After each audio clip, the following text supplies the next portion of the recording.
Thank you, Indian Chemical News, for giving opportunity. And I'm glad that ICN organized such a good conference for chemical segment. We have seen good growth in the last many years on account of various initiatives taken by the government, which has helped chemical segment, company like us and country as a whole to grow to a sizable level. So current global market size of the chemical is US 4.9 trillion US dollar. And out of that, India has market share of just 4%, where the China has 36% of overall chemical market of 4.9 trillion US dollar.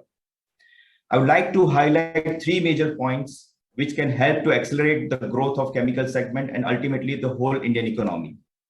The first point is that since almost last 7 years, the government has not signed any FTA agreement with any country, which has led the domestic companies to grow and encourage many entrepreneurs for scope to grow and do expansion. Today, there are many multinationals are setting up manufacturing facility in Malaysia, Thailand, Indonesia, which my fellow panelist, Mr. Kapil, has also mentioned about it, to serve the demand of India, which would indirectly impact the growth prospects for India.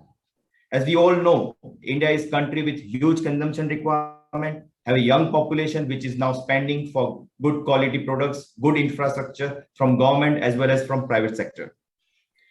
This all leads to good prospects for the growth of industry in India.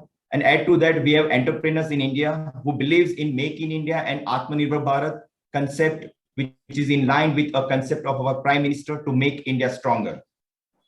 The second point I would like to mention that I would appreciate the government effort to successfully implementing the GST in India, which has made the economy more formal and strong future growth. Here I would like to add that the energy is the backbone of any chemical industry.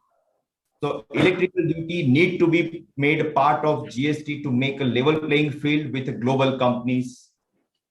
And in the past, Niti Aayog and many associations has suggested to consider the energy as a part of GST to make it India more competitive in a global level.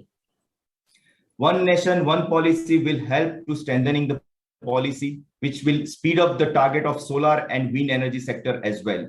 Currently, we have energy individually, it is state-wise, it is not centrally, and every state has a different policy for the solar and wind, as well as for solar and wind hybrid policy, which is very high efficient and which can lead the future growth in the renewable energy sector.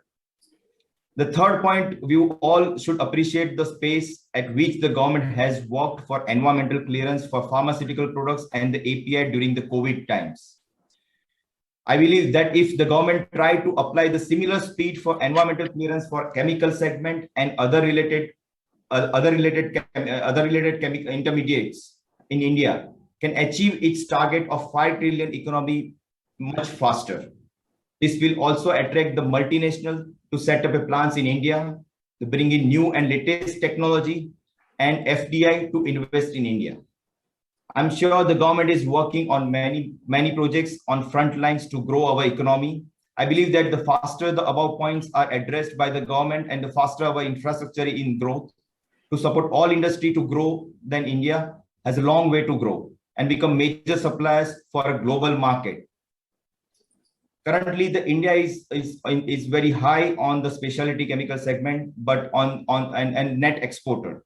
But on the petrochemical intermediate and the chemical and the bulk chemical side, we are net importer. So above all 3 points, which can lead to net exporter and become a global player in coming times. Thank you.